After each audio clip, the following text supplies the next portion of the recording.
Gostaria de convidar os irmãos para lermos a palavra do Senhor em Colossenses.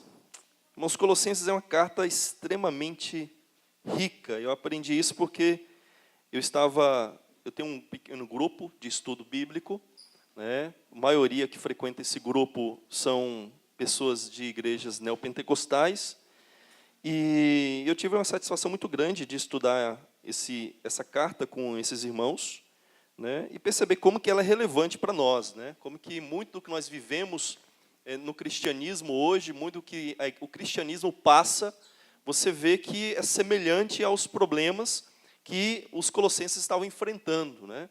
E então é uma carta extremamente rica. Eu convido você para que leia essa carta em casa, releia novamente. Se tiver tradução diferente, né? Leia em traduções diferentes. Eu fiz isso, né, quando me preparava para esse estudo. Leia por exemplo, notas de bíblias de estudo que vai te ajudar a entender algumas questões. Aqui a gente vai dar só uma ideia geral de alguns aspectos da carta. Não temos como fazer uma exposição de toda essa carta, né, detalhe ou versículo por versículo. Nós vamos ter uma ideia geral do problema que eles estavam enfrentando e da solução que Paulo propõe para eles, né, que é a suficiência, supremacia e suficiência de Jesus Cristo, né, que deveria ser a base e o fundamento para a fé deles e para a nossa fé também. Então vamos ler aí essa carta, a partir aí do verso 3 do capítulo 1. Vamos orar novamente, irmãos? Antes de nós lermos esse texto, nós vamos ler do capítulo 1, verso 3, até o verso 23. Okay? Então, uma porção bastante considerável aqui da carta. Senhor nosso Deus, nós te exaltamos, Pai, por estarmos aqui. Lhe exaltamos pela salvação que nós temos em Teu Filho Jesus Cristo. E pela oportunidade, Pai, de conhecê-lo e de nessa noite estarmos refletindo ainda mais nessas verdades. Ó Pai, ilumina o nosso coração, ilumina a nossa mente com o Espírito do Teu Filho Jesus Cristo, para que nós possamos compreender que Jesus Cristo é supremo sobre tudo e sobre todos. E que Ele é suficiente, Pai, para as nossas vidas, especialmente na nossa salvação, e para todas as demais áreas, ó Deus, da nossa existência. Por isso, Pai, nós lhe suplicamos que o Senhor realmente fale ao nosso coração, e que nós possamos compreender que em Teu Filho Jesus Cristo estão ocultos todos os tesouros da sabedoria e do conhecimento. Por isso, Pai, que o Teu Espírito possa realmente nos iluminar, possa nos fazer compreender que o Teu Filho é tudo o que nós precisamos para as nossas vidas, Pai. Abençoa-nos, ó Deus, em nome do Teu Filho Jesus Cristo. Amém. Leamos, irmãos, a partir do verso 3 do capítulo 1. Diz assim a palavra de Deus. Damos sempre graças a Deus, Pai, de nosso Senhor Jesus Cristo, quando oramos por vós, desde que ouvimos da vossa fé em Cristo Jesus e do amor que tendes para com todos os santos, por causa da esperança que vos está preservada nos céus, da qual antes ouvistes pela palavra da verdade do Evangelho, que chegou até vós, como também em todo o mundo está produzindo fruto, e crescendo tal acontece entre vós, desde o dia que ouvistes e entendeste a graça de Deus na verdade, segundo fostes instruídos por Epáfras, nosso amado conservo, e quanto a vós outros, fiel ministro de Cristo, e o qual também nos relatou do vosso amor no Espírito. Por esta razão, também nós, desde o dia em que ouvimos, não cessamos de orar por vós, e de pedir que transbordeis de pleno conhecimento da sua vontade, em toda a sabedoria e entendimento espiritual, a fim de viverdes de modo digno do Senhor, para o seu inteiro agrado, frutificando em toda boa obra e crescendo no pleno conhecimento de Deus, sendo fortalecidos com todo o poder, segundo a força da sua glória, em toda perseverança e longanimidade, com alegria, dando graças ao Pai que vos fez idôneos, a parte que vos cabe da herança dos santos na luz. Ele nos libertou do império das trevas e nos transportou para o reino do Filho do seu amor, no qual temos a redenção, a remissão dos pecados. Este é a imagem do Deus invisível, o primogênito de toda a criação, pois nele foram criadas todas as coisas nos céus e sobre a terra, as visíveis e as invisíveis, sejam tronos, sejam soberanias, quer principados, quer potestades. Tudo foi criado por meio dele e para ele. Ele é antes de todas as coisas, nele tudo subsiste. Ele é a cabeça do corpo, da igreja. Ele é o princípio, o primogênito de entre os mortos, para em todas as coisas ter a primazia. Porque aprouve a Deus que nele residisse toda a plenitude, e que, havendo feito a paz pelo sangue da sua cruz, por meio dele reconciliasse consigo mesmo todas as coisas, quer sobre a terra, quer nos céus. E a vós outros também, que outrora eres estranhos e inimigos no entendimento, pelas vossas obras malignas, agora, porém, vos reconciliou no corpo da sua carne, mediante a sua morte, para apresentar-vos perante ele santos, inculpáveis e irrepreensíveis, se é que permaneceis na fé, alicerçados e firmes, não vos deixando afastar da esperança do evangelho que ouvistes e que foi pregado a toda criatura debaixo do céu, e do qual eu, Paulo, me tornei ministro. Amém. Ficar aqui mais próximo para conseguir enxergar um pouco melhor ali a reprodução do slide. Irmãos, eu creio que vocês, a maioria aqui, pelo menos, conhece bem a história de Naamã. Naamã, ele era um leproso, e ele ouve falar que em Israel havia um profeta, o profeta Eliseu, e ele vai então até o profeta Eliseu. E quando o profeta Naamã chega ao profeta Eliseu, ele, em vez de ser recebido pelo profeta Eliseu, o profeta manda até ele um mensageiro, para que o mensageiro diga para ele o que ele tem que fazer. E a proposta de Eliseu para Naamã é bem simples. Vai, lava-te 7 vezes no Rio Jordão, e você vai ficar curado. E vocês sabem bem qual foi a reação, né, do general ali, né, o Naamã.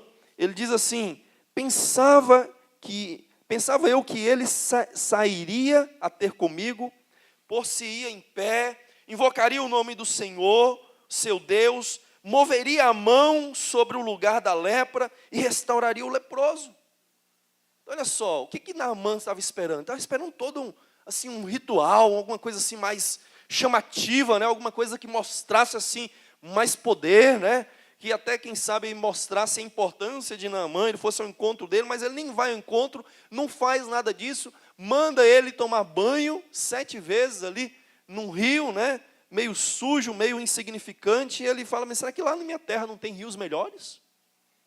Nossos rios lá não são bem melhores do que os rios e as águas aqui de Israel? E depois, né, os seus oficiais, né, chegaram para ele e disseram assim: meu pai, se te houvesse dito o profeta alguma coisa difícil, acaso não a farias?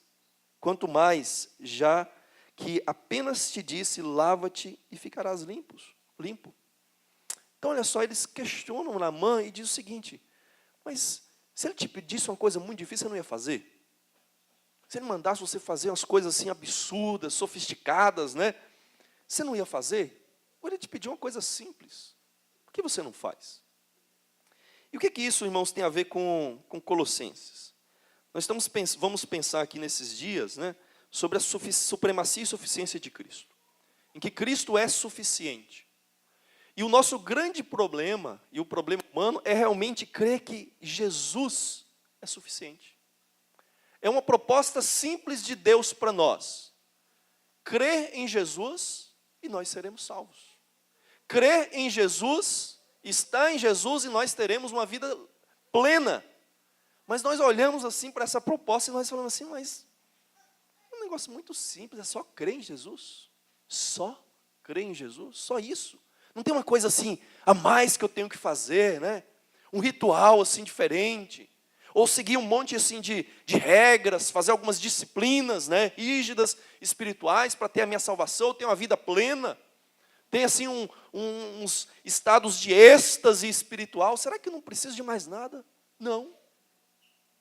A proposta de Deus é que nós creiamos em seu Filho. Lembra que no Evangelho de João, os judeus chegam para Jesus e perguntam assim: Senhor, o que nós temos que fazer para realizar as obras de Deus? Está no capítulo 6 de João. E Jesus responde para eles: a obra de Deus é que creais naquele que foi por ele enviado. Está vendo? A obra de Deus. E eles estavam querendo assim: o que nós fazemos, né, assim, de sério, de grave, de importante para fazer a obra de Deus e agradar a Deus? E a resposta de Jesus sobre a obra de Deus é que creais naquele que por ele foi enviado. Ou seja, é como a proposta é semelhante à ideia de Eliseu. Para ele é uma coisa simples. Eliseu não pediu nada sério ou importante ou difícil de fazer para Naamã. Era realmente um teste de fé dele. E ele demonstra aquilo que todos nós temos no nosso coração, essa tendência de querer algo mais, de achar que soluções aparentemente simples não são soluções. Se alguém chega, por exemplo, com a proposta de um medicamento assim que não custa nada, ou que uma simples vitamina vai resolver o seu problema, e às vezes um problema muito sério, por exemplo, eu conheço uma pessoa que tem esclerose lateral amiotrófica, e o problema dela não foi solucionado com nenhum medicamento caro desses aí que é vendido, e que o governo paga fortunas para as indústrias para poder tentar amenizar, e não resolve o problema. É simplesmente com vitamina D. Altas doses, controladas pelo médico, e foi a única coisa que solucionou o problema dessa jovem. Mas a gente olha assim: mas só vitamina D? Vitamina D que eu consigo com sol? Ou que um suplemento ali na farmácia de manipulação vai resolver? Vai realmente resolver? Não estou dizendo que resolve todos os casos, né, mas a maioria, os 90% aí, tem resolvido. Só isso? Ou seja, nós temos essa tendência de achar que só coisas sofisticadas, né, que solucionam os nossos problemas. E quando nós vemos na Bíblia Deus dizer que nós precisamos apenas confiar em Jesus Cristo, então, e que Ele é suficiente para as nossas vidas, nós desconfiamos. Nós achamos: não, mas é Jesus e mais alguma coisa, é Jesus e eu tenho que fazer a minha parte, eu tenho que contribuir, né, eu tenho que fazer algumas disciplinas, eu tenho que fazer um sacrifício na minha vida. Não, é simplesmente crer no Senhor Jesus e será salvo. E eu acho interessante, porque eu estava relendo um livro de Francis Schaeffer, e ele chama a atenção para um fato interessante. Ele diz que os primeiros cristãos, eles não foram perseguidos porque eles criam em Jesus. Eles não foram perseguidos porque eles cultuavam a Jesus. Porque no Império Romano ninguém se importava com quem que você cultuava. Ninguém se importava que Deus que você servia, desde que você prestasse culto também ao Império Romano, através ali da figura do seu imperador. Desde que você participasse do culto imperial, porque para eles a unidade do império residia ali na pessoa do imperador e no culto prestado àquele imperador. E o problema dos cristãos, então, não era adorar a Jesus, mas era adorar somente a Jesus. E é por isso que Roma não tolerou os cristãos. Porque eles diziam: somente Jesus é Senhor e César não é Senhor. Somente Jesus é Deus e César não é Deus. Então isso foi que tornou o cristianismo uma religião proscrita, né, e inimiga do Estado. Por quê? Porque para os cristãos, né, o único Deus e Senhor é Jesus. Isso quebrava a unidade que eles queriam através do imperador. E aqui nos chama a atenção para o fato de que nós só somos um, né, através de Cristo. Nós só temos unidade, só temos vida em plenitude através do Senhor Jesus, irmãos, somente através dele. E essa carta, então, aos Colossenses, ela nos chama a atenção para esse fato de que Deus nos deu a Jesus Cristo é supremo sobre todas as coisas, e nele nós temos suficientemente, né, aquilo que nós necessitamos para as nossas vidas, aquilo que nós precisamos para a nossa salvação e para a nossa vida diária também. Porque às vezes nós temos a tendência de achar assim: tá bom, Jesus é útil e é necessário para a minha salvação, para a minha vida espiritual.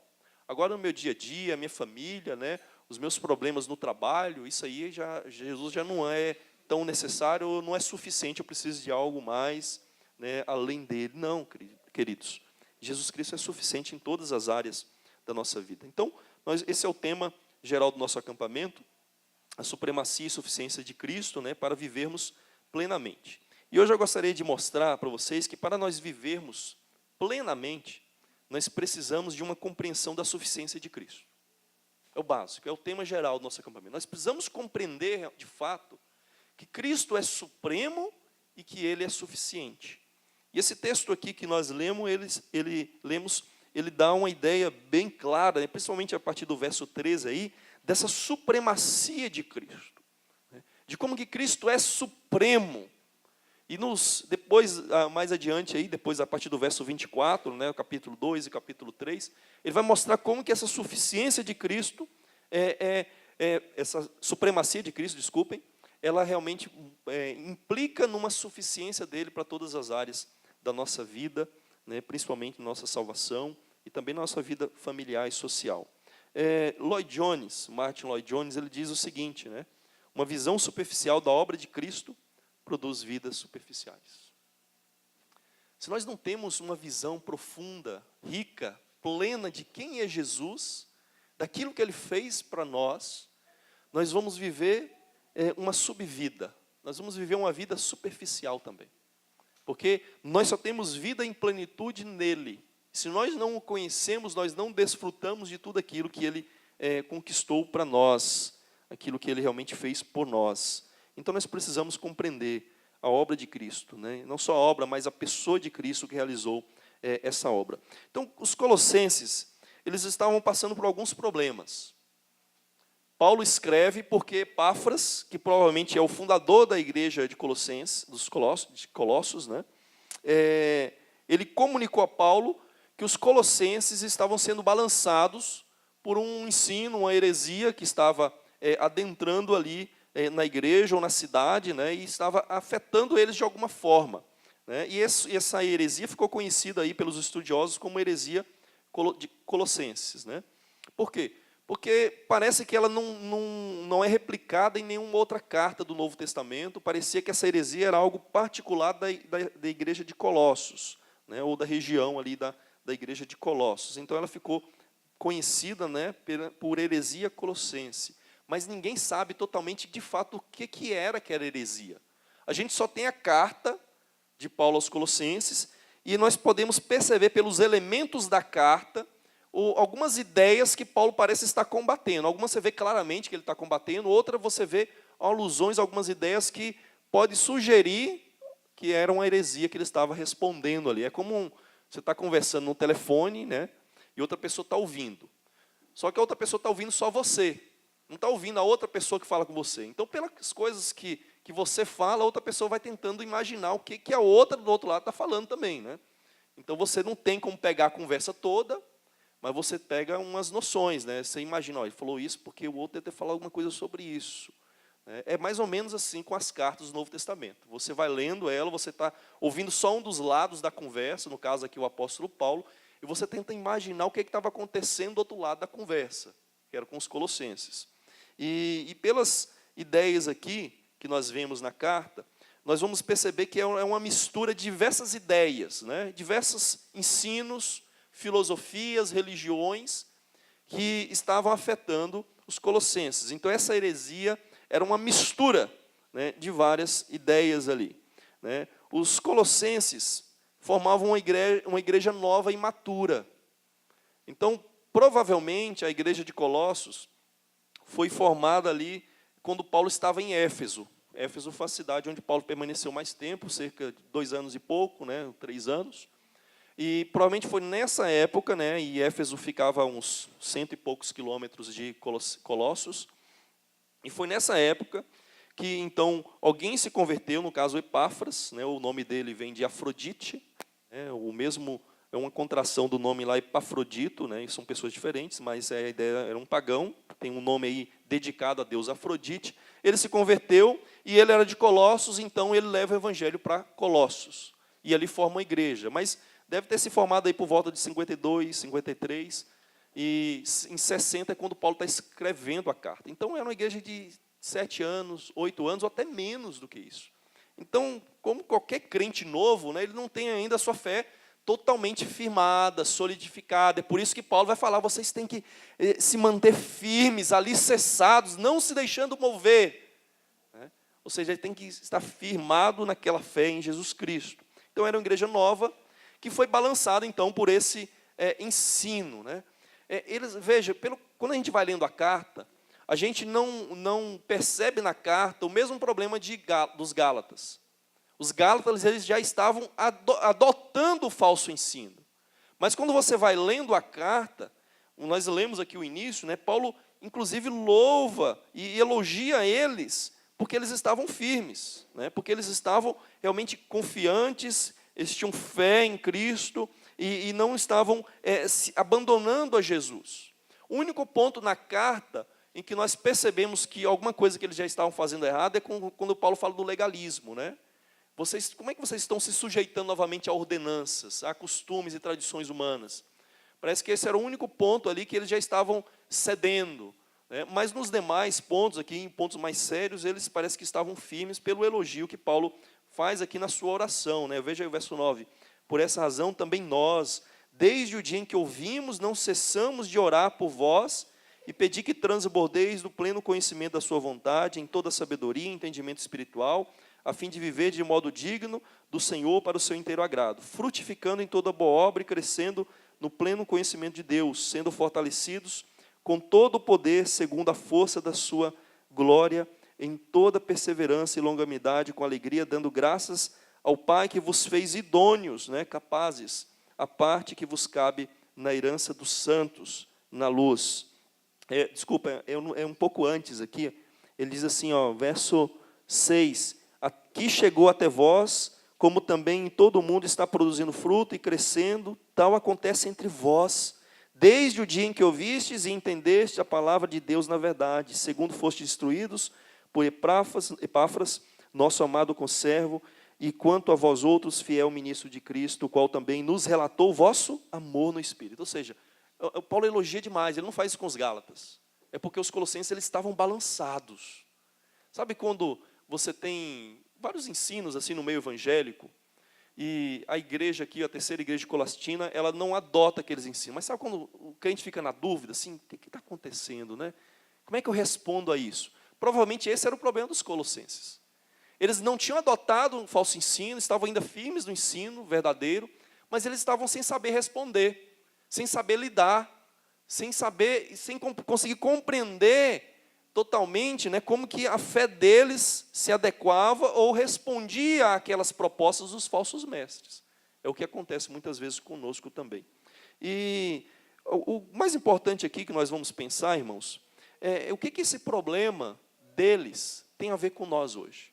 O que o problema dos colossenses, lá no século I, tem a ver com nós hoje, que estamos no século XXI? O que os colossenses, numa cidade pequena, insignificante, já decadente, porque Colossos já estava decadente, comparado com outras cidades ali, que subiram em nível, né, comercial, econômico, e Colossos estava decaindo. E nós que somos homens aqui modernos, né, estamos prosperando, estamos avançando. O que isso tem a ver conosco? Né?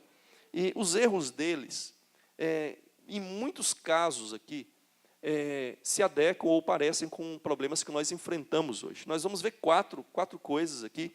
Né? Em primeiro lugar, uma religiosidade sincrética. Religiosidade sincrética. O que é sincretismo? O que é sincronizar alguma coisa? Você pega o seu celular, seu smartphone, e você sincroniza ele com, por exemplo, o seu computador, você sincroniza o seu celular com outro celular, para que as mesmas informações ou as suas imagens que estão no celular estejam também no seu computador, estejam na nuvem, em algum arquivo ou drive virtual. Né? Isso é sincronizar. E você só sincroniza uma coisa porque alguma coisa está em falta. Né? Você não sincroniza tudo que está igual, porque já está sincronizado, já é igual. Você só sincroniza o seu celular com o computador porque o seu celular tem algumas fotos que o seu computador não tem. Então, o sincretismo é a mesma coisa. É você entender que a sua religião, no caso o sincretismo religioso, sua religião tem alguma coisa em falta e tem outra que tem alguma coisa que você precisa. Aí você pega elementos daquela religião e assimila para você. Isso é sincretismo. E uma das coisas que estava acontecendo na igreja, o ensino dos falsos mestres, é esse ensino sincrético. Era uma mistura de várias ideias, filosofias e religiões, que eles mesclaram, sincronizaram, né, fizeram um sincretismo com elas, e surgiu ali uma nova filosofia ou religião, né? Então o problema deles era esse, né? Alguns dizem, né, que era um gnosticismo, ou melhor dizendo, um pré-gnosticismo, porque o gnosticismo mesmo é no 2º século, aqui nós estamos no 1º século, então é correto você dizer um pré-gnosticismo. O que era o gnosticismo? Gnosticismo vem da palavra gnose, que é conhecimento. Conhecimento. Quando a gente fala ignorante, né, o ignorante ali, né, tem essa raiz aí, né, do gnosco, né, gnós. É a mesma palavra, né, a mesma raiz, a origem. Então, o gnosticismo ele propõe um conhecimento novo, elevado, espiritual, tá? E provavelmente os colossenses estavam sofrendo a influência desses pré-gnósticos. Vejam aí o capítulo 1, verso 15. Ele é a imagem do Deus invisível, o primogênito de toda a criação. Então, quando Paulo está dizendo isso, provavelmente ele está dando uma resposta àquelas pessoas que tinham uma ideia de Cristo, uma ideia errada, que Jesus não era Deus, né, que Jesus era apenas um espírito que emanou de Deus. Ele não era Deus. Então, Paulo estaria respondendo a essa ideia falsa de que Jesus seria um ser inferior a Deus, né, que criou todas as coisas. E Paulo está dizendo, não, ele é a imagem do Deus invisível, o primogênito de toda a criação. Pois nele foram criadas todas as coisas no céu e sobre a terra, as visíveis e as invisíveis, sejam tronos, sejam soberanias, quer principados, quer potestades. Ou seja, ele criou tudo. Ele não é uma criatura, como os gnósticos diziam. Veja o capítulo 2, o verso 9, quando ele diz assim, porquanto nele habita corporalmente toda a plenitude da divindade. Ou seja, ele é totalmente Deus, não é uma emanação de Deus, um espírito inferior a Deus. O verso 10, também nele estáis aperfeiçoados, ele é o cabeça de todo o principado e potestade. Os gnósticos, né, os pré-gnósticos também, eles tinham uma ideia, né, de que Cristo, né, era um ser inferior a Deus, e que para buscar a perfeição eles precisavam de contato com esses seres espirituais, né, uma experiência espiritual. E Paulo está dizendo, não, vocês já estão aperfeiçoados em Cristo. Vocês não precisam de algo mais. Ele é a plenitude de Deus, né? E ele é o cabeça de todos os principados e potestades. O verso 18 diz assim, ninguém se faça árbitro contra vós outros, pretextando humildade, culto dos anjos, baseado em visões, enfatuado, sem motivo algum na sua mente carnal. Então essa ideia do culto dos anjos, né? Alguns tentam traduzir culto com os anjos, com a ideia assim de que esses mestres, eles diziam, olha, nós, por essas experiências que nós temos, nós participamos do culto que os anjos prestam a Deus lá nas esferas celestiais, né? Junto com os serafins, nós participamos desse culto. Alguns tentam traduzir dessa forma. Mas a tradução mais literal é realmente culto dos anjos, no sentido de que eles cultuavam anjos, porque eles criam que eles precisavam de contato com esses seres espirituais para chegar até Deus. E é por isso que eles falam, Paulo fala aí dessa humildade, pretextando humildade, né? Nossa, se eu sou tão insignificante que eu não posso chegar direto até Deus. Então eu preciso da mediação desses anjos, desses seres espirituais. Preciso orar a eles, preciso prestar homenagem, culto e veneração a eles. Vocês já viram essas ideias por aí, não já? Não posso ir direto até Deus, tenho que ir até Deus através de outra pessoa, mas não é Jesus Cristo. No caso deles aqui eram anjos. No caso de outros aí são outras pessoas, né? outros homens ou mulheres, que eles precisam para poder chegar a Deus. É um pretexto de humildade, mas é um culto de anjos. É um culto falso. Outra coisa que tinha nessa religiosidade sincrética deles era a filosofia neoplatônica, né? que ensinava que o mundo era feito de uma esfera boa e uma esfera ruim, má e boa, né? E que, por exemplo, a esfera espiritual é boa, a esfera material é ruim, é má. Isso vai contrário à Bíblia, que diz que tudo que Deus criou é bom. Deus, quando cria tudo, ele diz, eis que tudo era muito bom. E Paulo fala isso para Timóteo, na sua primeira carta, né, que tudo que Deus criou é bom. Mas os gnósticos, né, pegando essa ideia, essa filosofia neoplatônica, dualística, eles entendiam que a matéria, o corpo era ruim. Então a salvação é você libertar a sua alma do corpo, você ficar livre do seu corpo. Veja o capítulo 2, verso 8. Cuidado que ninguém vos venha a enredar com sua filosofia. Está vendo? Filosofia e vãs sutilezas, conforme a tradição dos homens, e conforme os rudimentos do mundo e não segundo Cristo, né? Então, os rudimentos do mundo aí, né, os ensinos elementares do nosso mundo, né? Essa é a ideia, a melhor interpretação do texto. Então, eles estavam pegando essas ideias, essas filosofias, e estavam assimilando. O verso 9 também. Porquanto nele habita corporalmente toda a plenitude da divindade. Ou seja, já está respondendo. Olha, não fica pegando essa filosofia, porque em Cristo tem tudo. Tem plenamente tudo. Vejam o verso 20 agora. 20 a 23 do capítulo 2.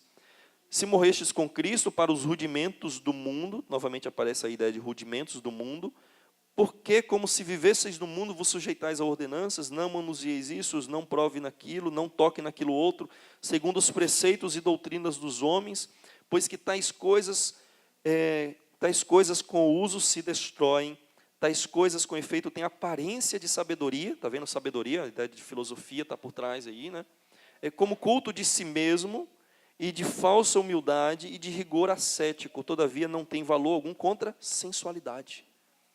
Ou seja, essa ideia de que o corpo era mau, o espírito era bom, e por meio dessas práticas religiosas, né, desse ascetismo, né, dessas autopunições, autolimitações de comida, de bebida, né, de costumes, você então ia mortificar a carne. E Paulo está dizendo, não, isso não tem valor nenhum contra a carne. A carne continua lá. Isso não produz efeito. Ou seja, essa ideia dualística, né, de matéria ruim e espírito bom, estava por trás aí do problema dos que os colossenses estavam enfrentando. E nós passamos por isso, né? Quantas vezes você já ouviu as pessoas na igreja terem esse tipo de fala, né? Que o que importa é a alma, o que importa é o espírito, o corpo não importa, o corpo é ruim, é mau, né? É uma prisão. Eu já ouvi isso na igreja. Tem pessoas que têm essa ideia na igreja também. Religiões de mistério, né? Isso aqui está muito claro na carta. Veja aí o verso 25 e 27 do capítulo 1, quando Paulo, diversas vezes ele vai usar a ideia de mistério. Tá? Aqui nós vamos ler só um texto que ele usa isso, depois a gente vai ler mais outros na frente. Verso 15 a 27. Esta é a imagem do Deus invisível, primogênito de toda a criação, pois nele foram criadas todas as coisas no céu e sobre a terra, as visíveis e as invisíveis, sejam tronos, sejam soberanias, quer principados, quer potestades. Eu acho que eu estou lendo errado, né? Desculpa, eu estou lendo 15. Da qual me tornei ministro de acordo com a dispensação da parte de Deus, que me foi confiada a vosso favor, para dar pleno cumprimento à palavra de Deus, o mistério que estiver oculto dos séculos e das gerações, agora, todavia, se manifestou aos seus santos, a qual Deus quis dar a conhecer qual seja a riqueza da glória desse mistério entre os gentios, isto é, Cristo em vós, esperança da glória. Por que Paulo estava falando tanto de mistério, mistério, mistério? Porque era o que eles falavam. O que os gnósticos, o que aquelas religiões gregas de mistério mais falavam era de um mistério. O mistério que só eles tinham e que os demais normais e mortais não tinham. Então, um mistério, irmãos, numa religião de mistério grega, era uma verdade que estava restrita somente para aqueles que faziam parte daquela religião, os chamados iniciados. Somente quem iniciou naquela religião sabia o que tinha lá, o significado daqueles símbolos, porque era muito comum. Vamos pegar um exemplo mais próximo da gente, a maçonaria. Embora não seja uma religião, mas é uma sociedade de cunho religioso. Ela tem aspectos religiosos ali. Você que está de fora e que não é maçom, você não sabe o significado dos símbolos, dos rituais que eles fazem ali dentro. Somente quem é iniciado ali conhece o significado daquelas coisas. Ou se alguém de lá de dentro te contar, mas você não tem como saber. Por quê? Porque é um mistério. Mas olha só, mistério na Bíblia não é, e naquelas religiões, não é uma verdade incompreensível. Mistério na Bíblia, sempre que você lê mistério, você entenda como uma verdade não revelada. É algo que está oculto. A tradução na linguagem de hoje, né, ela traduz por segredo. É uma boa tradução. Porque segredo não é aquilo que é incompreensível, segredo é aquilo que eu não sei. Então, quando Paulo diz que Cristo é um mistério de Deus, ele está dizendo, olha, esse mistério estava oculto lá no passado, no Antigo Testamento. Mas agora Deus deu conhecer esse mistério, e Ele me deu esse mistério para que eu transmitisse para vocês, e é para todos vocês, não é só para alguns iniciados, é para todos, é para todo mundo. Mas as religiões de mistério tinham um mistério para si. E Paulo está dizendo, não, isso está errado. O mistério é para todos, e o mistério é Cristo, não é isso que esses mestres estão propondo para vocês. Outra coisa, né? Eles tinham ideias judaicas aí, né? Costumes judaicos com relação à lei, prática da lei. Desde o verso 11 até o verso 17 aí do capítulo 2, Paulo destaca isso, né? Ele vai dizer assim, ó, nele também fosse circuncidados, ou seja, é um costume judaico da circuncisão. Mais à frente, vamos pular aí para o verso 13. E a vós outros que estáveis mortos pelas vossas transgressões e pela incircuncisão da vossa carne, novamente circuncisão, vos deu vida juntamente com ele, perdoando todos os vossos delitos.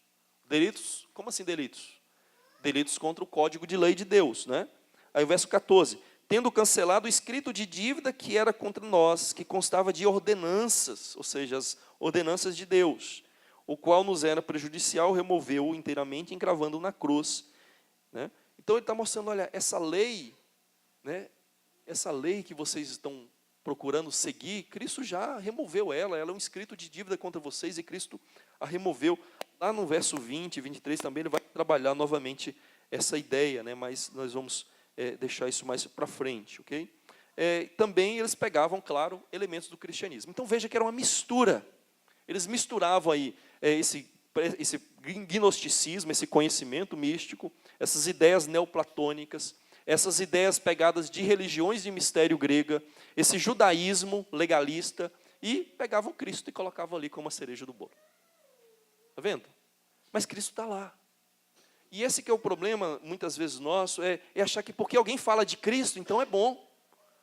Porque a igreja tal fala de Cristo, então é uma igreja certa. Porque a religião tal também se apega a Cristo, também é certo. Só que era um outro Cristo. E a maioria dessas religiões, elas fazem isso. Elas pegam Cristo, mas é só o nome. Mas o fato é que a pessoa que eles creem e adoram não é Jesus. Se é que adoram, porque alguns nem adoram. Porque não creem que seja Deus, como os pregnósticos não criam. Então, irmãos, esse é um problema que nós enfrentamos, né? Essa mistura de religiões, onde pessoas dentro do cristianismo vão pegar elementos de fora do cristianismo. Você vai ver pessoas usando nomes, né, de religiões afro-brasileiras, né, para espíritos, né, o espírito tranca-rua, não sei o quê, o demônio fulano de tal, por nome. De onde estão esses nomes? Na Bíblia? Não. Eles estão onde? Estão nas religiões afro-brasileiras. Então eles vão lá nas religiões afro-brasileiras, pegam essas ideias e trazem para dentro do cristianismo. Isso é um secretismo religioso. Porque eles sabem que isso vai atrair mais pessoas. E isso era um problema para os colossenses, esse sincretismo, é um problema para nós, porque isso vai entrando na igreja. Porque a ideia, no final das contas, é que Cristo não é suficiente. Eu preciso pegar coisas de fora. Você só sincroniza, como eu disse, com aquilo que está em falta, para que tenha elementos que você não tem. E qual é a solução? A solução, né, para o problema é a suficiência de Cristo. A suficiência de Cristo é a solução contra uma religiosidade sincrética. Se você crê e você entende que Jesus é suficiente, por que você vai pegar elementos de fora? Porque Ele já é suficiente, não falta nada nele. E não falta nada para você através dele. Então a solução é você entender que Cristo não só é supremo, mas o fato dele ser supremo faz dele suficiente para você. Então veja, por exemplo, aí, vamos passar rapidamente alguns pontos aqui em que Paulo mostra realmente que eles já tinham tudo. Verso 3, do capítulo 1. Dando sempre graças a Deus, Pai de nosso Senhor Jesus Cristo, quando oramos por vós, desde que ouvimos da vossa fé em Cristo Jesus e do amor que tendes para com todos os santos. Por que ele está dando graças? Pela fé e pelo amor. Porque ele cria, né, que Paulo entendia que ele podia dar graças a Deus porque isso veio de Deus para eles. Essa fé e esse amor veio de Deus. né? Então, em Cristo tinha tudo que eles necessitavam, veio da parte de Cristo, de Deus. Agora veja o verso 9, não vamos ler, né, todos aqui, porque nós já lemos, né? Mas desse verso 9 até o verso 23, Paulo vai destacar o fato de que eles precisavam estar alicerçados em Cristo, né?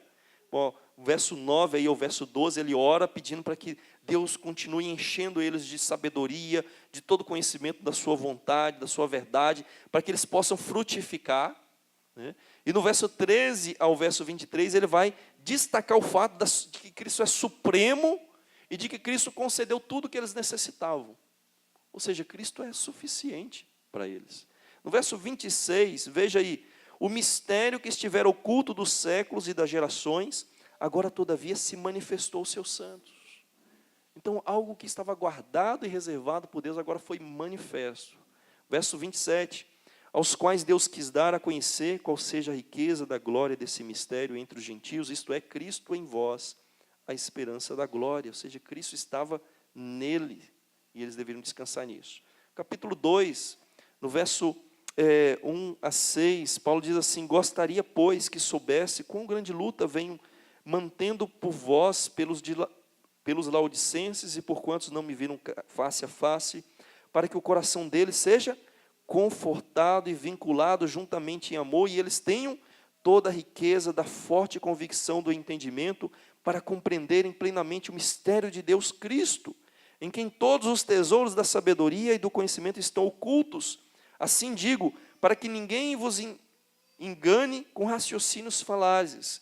Embora ausente quanto ao corpo, contudo em espírito estou convosco, alegrando-me e verificando a vossa boa ordem e firmeza da vossa fé em Cristo. Verso 6 também. Ora, como recebestes a Cristo, o Senhor, assim andai nele. Verso 7. Nele radicados, edificados e confirmados na fé, tal como fostes instruídos, crescendo em ações de graça. Ou seja, eles deveriam permanecer em Cristo, porque Cristo era supremo e nele eles tinham toda a suficiência, assim como nós também temos, irmãos. Então, perceba que o remédio para esse sincretismo, que por trás do sincretismo está a ideia de que alguma coisa me falta, é você entender que Cristo é suficiente. Nele todos os tesouros da sabedoria e do conhecimento estão ocultos. Ele é a plenitude de Deus encarnado. Então nós temos tudo o que nós precisamos. Não precisamos beber de outras religiões, não precisamos beber de outras filosofias. Mas precisamos entender, Cristo é supremo. É uma proposta simples de Deus, como foi a proposta de Elias para Naamã. Vai lá e toma banho, você vai ficar curado. A proposta de Deus é: creia em Cristo, confie somente nele, esteja alicerçado nele você vai ter tudo. Mas a nossa mente humana e mentalidade humana é sempre sofisticada, né? Nós queremos sempre algo mais sofisticado, que pareça mais assim, mais importante, né? Mais relevante para as nossas vidas. Mas Paulo está dizendo, não, né? Cristo é suficiente. Um segundo problema que os colossenses estavam encarando, né, e estava balançando também os colossenses, era a religiosidade legalista, né?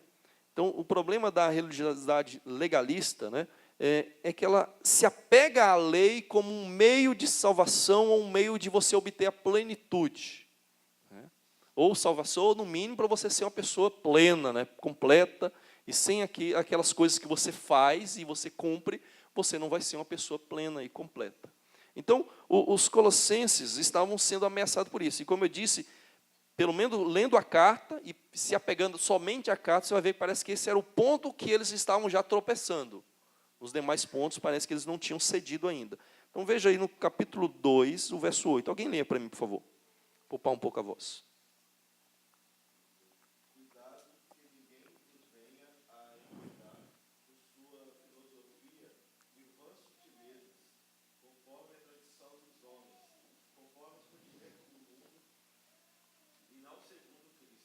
Está vendo? Ele está falando aí de filosofia. Filosofia também era uma forma de você falar qualquer sistema de religião, né? Então, aquela filosofia daquela religião, né, que eles estavam sendo tentados a assimilar.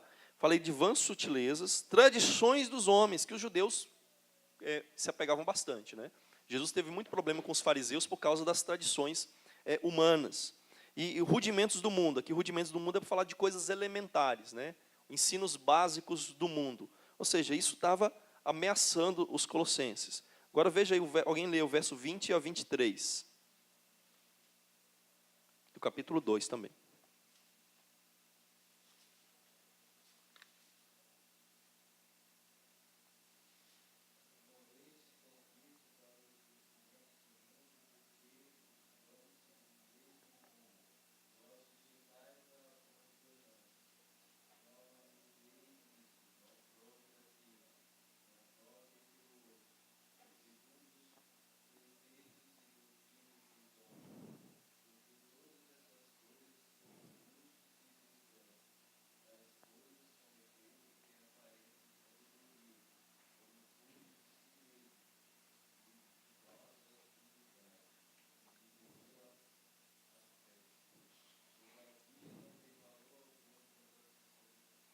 Então, olha só, está vendo? Quando Paulo diz assim, se morresses com Cristo para os rudimentos do mundo, por que, como se vivesse no mundo, vos sujeitais às ordenanças? Então, esse é o único ponto que parece que realmente eles já estavam fazendo de errado. Estavam se sujeitando novamente a ordenanças, a mandamentos, a costumes humanos, né, preceitos e doutrinas dos homens, como ele diz no verso 22. E ele está dizendo, isso não tem efeito nenhum. Parece sabedoria, parece uma coisa inteligente. Nossa, eu tenho que fazer tudo isso, né? Para ser uma pessoa realmente plena, uma pessoa mais espiritual, tem aparência de sabedoria, mas diz aí que é um culto de si mesmo. Um culto de si mesmo, um culto que você mesmo inventa por si mesmo. Provavelmente essa é a ideia. É um culto que você mesmo inventa. Não foi que Deus pediu para você, mas você quer ser sábio. Você quer ser chegar a Deus e você inventa um culto para supostamente chegar a Deus. Mas lembra que na nossa tradição reformada, o culto ele só pode ser feito com base naquilo que Deus mesmo ordena. E não aquele culto que nós mesmos inventamos e achamos, não, é porque eu sou sincero. Não, vai ser um culto de si mesmo, inventado por si mesmo. E não tem valor nenhum. É isso que Paulo está dizendo aí. Então esse era um dos problemas dos colossenses. É um problema nosso. Nós temos essa tendência legalista de achar que cumprindo regras, cumprindo rituais, obedecendo a costumes, nós vamos ser mais aceitos por Deus. Ou, em casos extremos, nós vamos ser salvos por cumprir a lei, por obedecer a essa lei rigorosamente. Então, é aquela pessoa que inverte o padrão bíblico, né? Eu sou salvo e obedeço a lei, como evidência da minha salvação e de temor a Deus. E você inverte e diz, eu tenho que obedecer a lei, então você salvo e Deus vai se agradar de mim. Então, esse é o que o legalista ele pensa. Ele quer obedecer mandamentos, regras, e ele gosta tanto de cumprir regras, que ele ainda inventa outras, como os fariseus faziam. Porque ele entende que, ao fazer isso, Deus vai se agradar mais dele. Então, irmãos, isso é um problema nosso também. Nós passamos por isso, né? Nós encontramos o tempo todo em igrejas pessoas legalistas, pessoas que realmente querem cumprir regras e leis para serem salvos, para serem mais espirituais. E nós temos que ser vacinados contra isso. Temos que tomar cuidado com isso. Não é que a lei seja ruim. Paulo fala que a lei é boa. Se nós lemos, por exemplo, em Paulo dizendo a Timóteo, né, ele vai dizer assim, lá em Timóteo capítulo 1, eu vou ler aqui para vocês, diz assim, sabemos, porém, que a lei é boa, se alguém dela se utiliza de modo legítimo. A lei não é ruim. A lei de Deus, não as tradições humanas. A lei de Deus é boa, mas usando dela de maneira legítima. Paulo fala, lá no capítulo 4 de Timóteo, de pessoas que proíbem o casamento, exigem abstinência de certos alimentos que Deus criou para serem recebidos com ações de graças pelos fiéis e por quantos conhecem plenamente a verdade, pois tudo que Deus criou é bom e ser recebido com ações de graças, nada é recusável. Então está mostrando, a lei é boa, mas a gente tem que usar corretamente. Tem que usar corretamente. Então esse era um problema deles, um problema nosso, que nós também enfrentamos. Mas a solução é o quê? É a suficiência de Cristo. A suficiência de Cristo é uma solução contra o legalismo. Porque se eu entendo que Cristo é suficiente para mim, eu entendo que a lei não é mais um mecanismo para eu ser salvo, e ela não é mais um mecanismo para que Deus se agrade de mim. Porque Deus não se agrada de mim por aquilo que eu faço. Ele se agrada de mim por aquilo que Cristo fez na cruz. Por aquilo que Cristo fez na sua obra que se consumou na cruz. Então a solução qual é?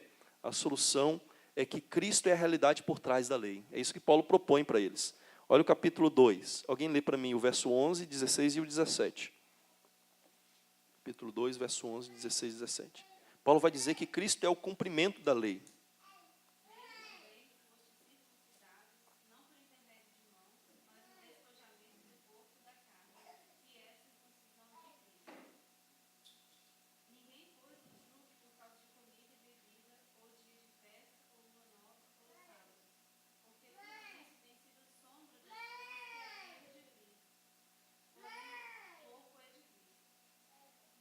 Está vendo? Então Paulo está dizendo, olha, por que vocês estão querendo cumprir essas coisas? Essas leis, principalmente as leis cerimoniais. Cristo já cumpriu, é isso que ele está dizendo. Vocês querem ser circuncidados? Em Cristo vocês foram circuncidados, mas não foi um corte na carne simplesmente. Não, em Cristo Ele matou a carne de vocês. Ele circuncidou vocês espiritualmente, vocês agora estão livres da escravidão ao pecado. Vocês morreram com Ele. Então a lei não tem mais necessidade para vocês. Por que vocês estão se apegando a esses rituais de sábados, de festas, de costumes? Por quê? Cristo é a realidade por trás. Quando ele fala aí que Cristo, que a lei era sombra das coisas que haviam de vir e o corpo é de Cristo, ele está usando uma comparação, né, com, imagina que tem uma porta ali, tem uma porta, vamos pegar a porta aqui mesmo, fica mais fácil a gente imaginar, né? Quem inventar uma virtuose, mas tem uma porta, essa porta está aberta, aqui está escuro e lá fora tem uma luz, ok?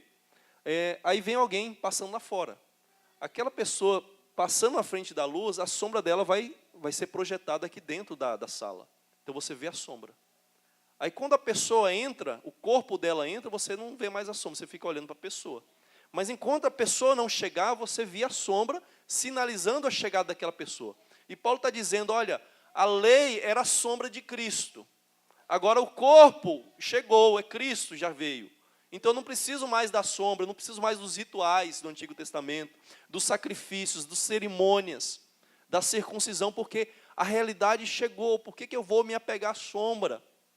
Você fica longe de uma pessoa, você tem uma foto da pessoa para você lembrar dela, né? Agora imagine que aquela pessoa já veio, voltou e está do seu lado, e você ainda está com a foto, né? Ah, mas como que ela era linda, né? E ela está do seu lado, e você não desfruta daquela pessoa. Por quê? Porque você está pegando a sombra, a foto.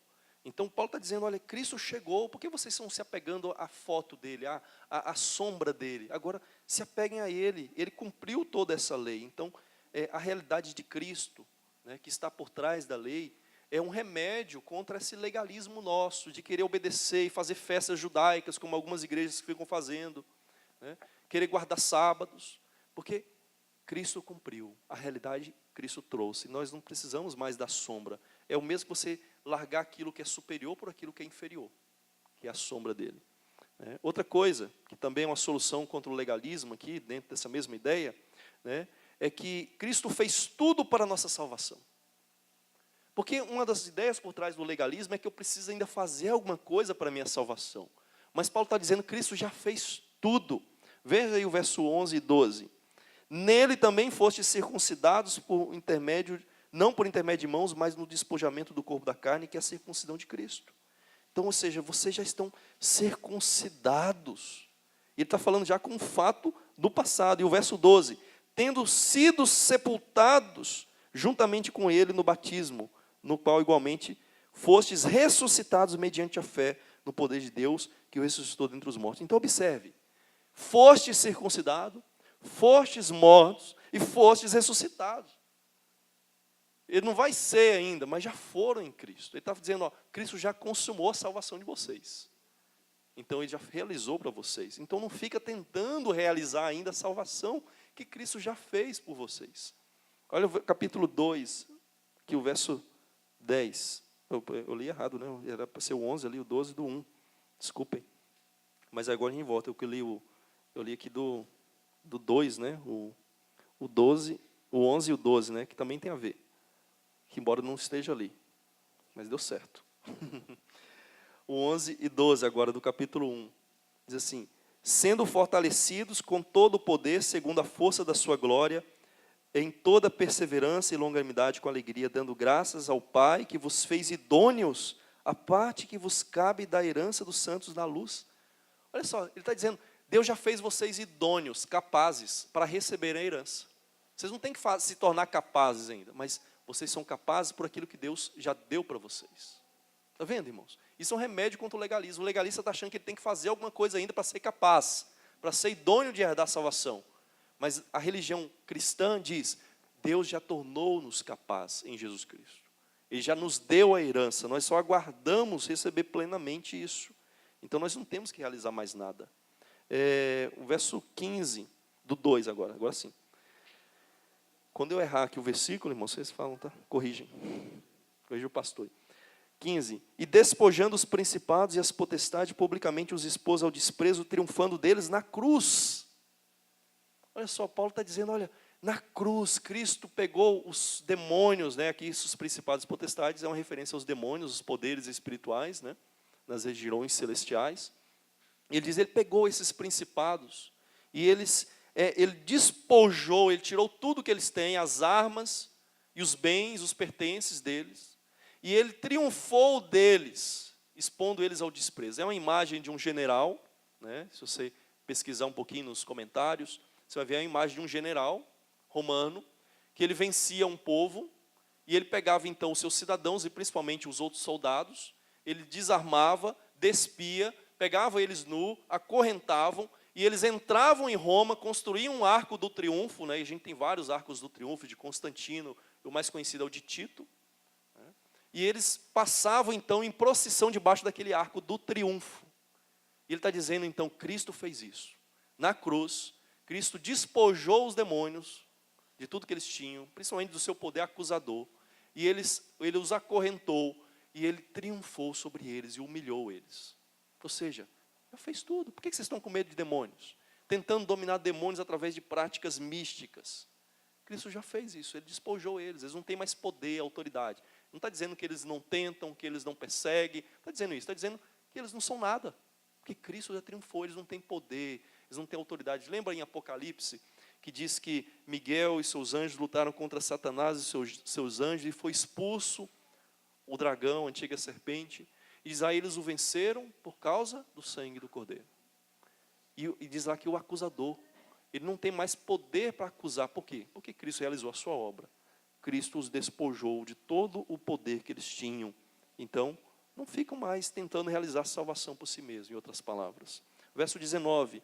E não retendo a cabeça, do qual todo o corpo, suprido e bem vinculado por suas juntas e ligamentos, cresce o crescimento que procede de Deus. Ou seja, se eu estou ligado em Cristo, eu vou crescer, e não vai ser por meio dessas práticas, mas é o fato de eu estar ligado vitalmente a Ele.